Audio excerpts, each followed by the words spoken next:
and today I will be talking about the wings of fire and all of its dragons. So let's hop in, starting with the mudwings. In the guide it says that they have thick armored brown scales, sometimes with amber and gold underscales. Large flat heads with nostrils on top of the snout. They can breathe fire if warm enough and hold their breath for up to an hour. Blend into large mud puddles, usually very strong. Their queen is Queen Moorhen. Their alliances in the Great War of Sandwing Succession, they were allied with Burn and the Skywings. Now mudwings, they are very protective of their siblings. Siblings are pretty much their life. When they are born, the first one to hatch will always try and help the rest of its siblings to hatch. Mudwings are generally very dependent on other dragons. They aren't usually much very good by themselves. Occasionally, there will be a mudwing that is immune to fire, such as clay, and they can't be burnt. They can be burnt and they can feel the pain, but they will heal fast. And that's it for mudwings. Up next, we have sandwings.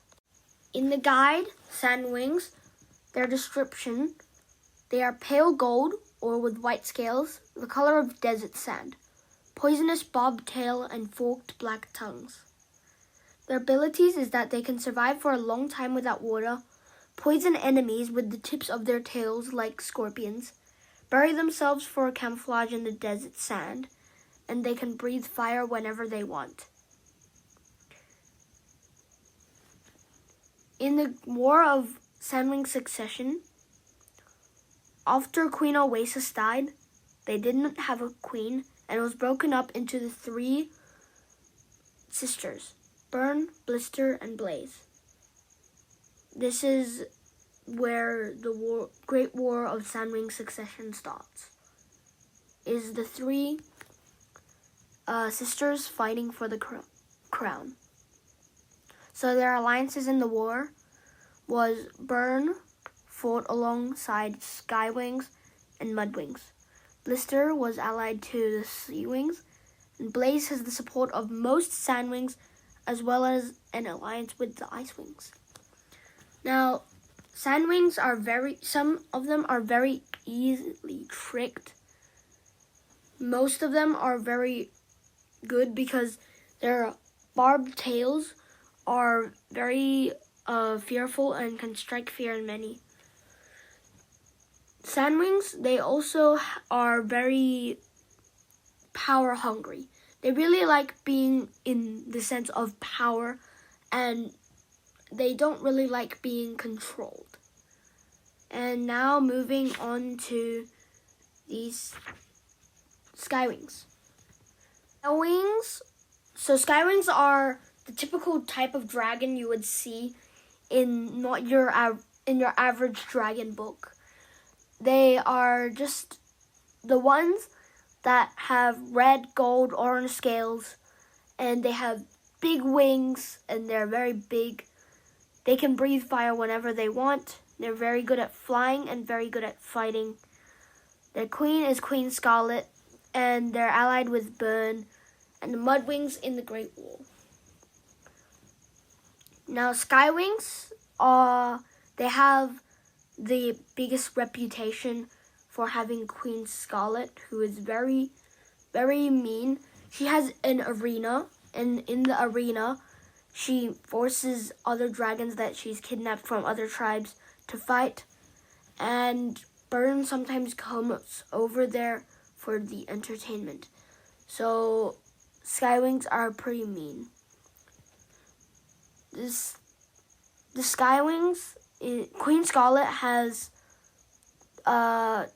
some children, such as Queen Ruby and tourmaline, and ruby.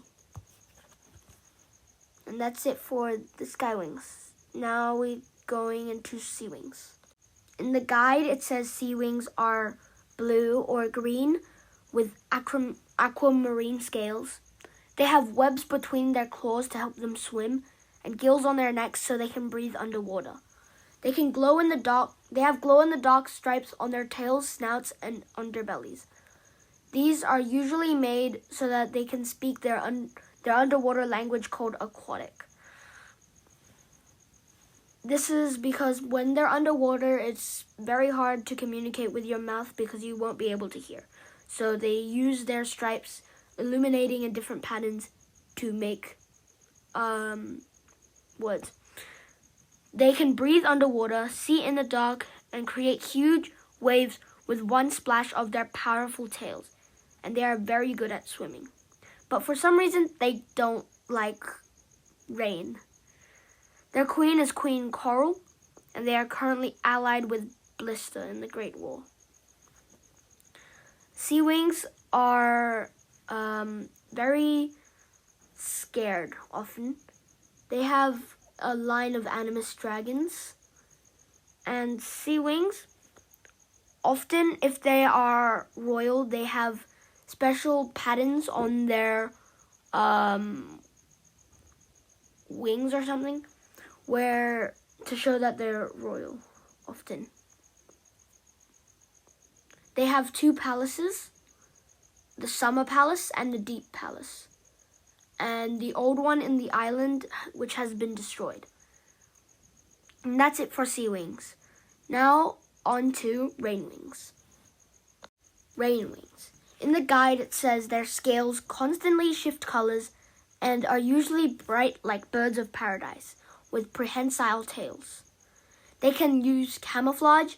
They can camouflage their scales to blend into their surroundings and use their prehensile tails for climbing, with no known natural weapons. Their queen is apparently Queen Dazzling, and their alliances is that they are not involved in the Great War, so they won't have any alliances. Now, with the queens, it's kind of confusing because the queens actually take turns until in Book 3 when Queen Glory does a challenge and gets into as the permanent queen. Now, with their camouflage scales, they can play a game where they camouflage and they see how long it takes before they can find them. Another game they play is where they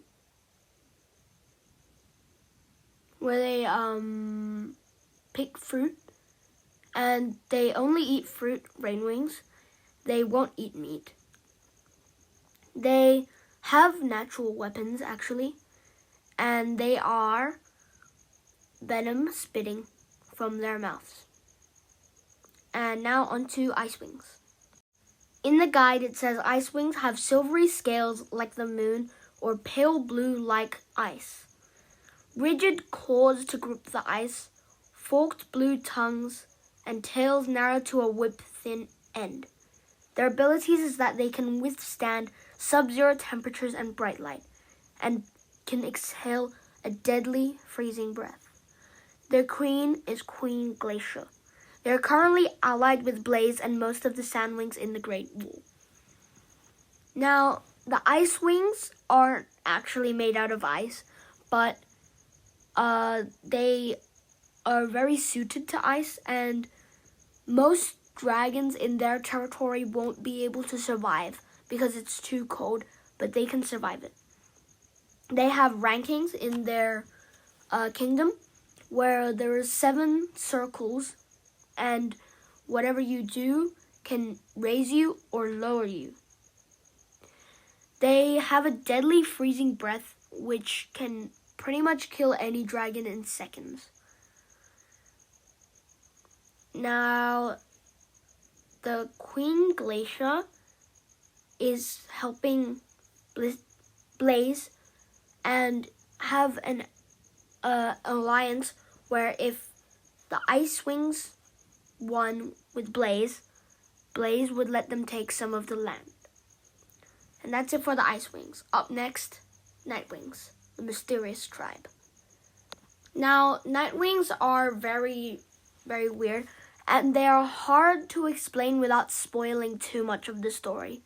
So, just warning you that there are a lot of spoilers ahead.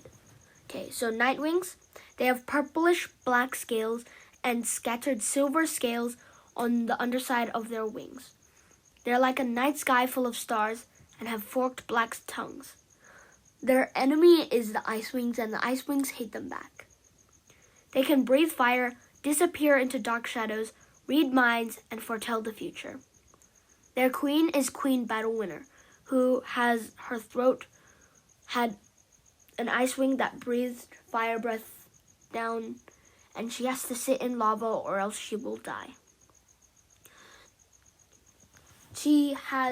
They have an alliance with Queen Blista to make them win, which is secured by the Dragonette prophecy, which was fake.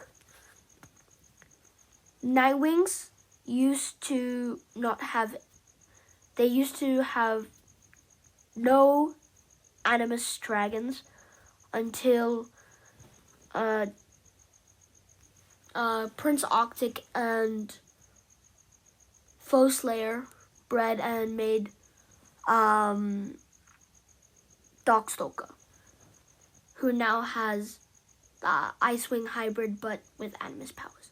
Now, for the Nightwings to breathe fire, read minds, and foretell the future, they need to be born underneath the moons. So if you're born underneath one moon, you would be able to read minds. If you were born under two, you would be able to foretell the future. And if you are born under three, it is said that you would grow those powers but a little bit stronger. And that's it for the Nightwings. Hope I see you in the next video. Bye.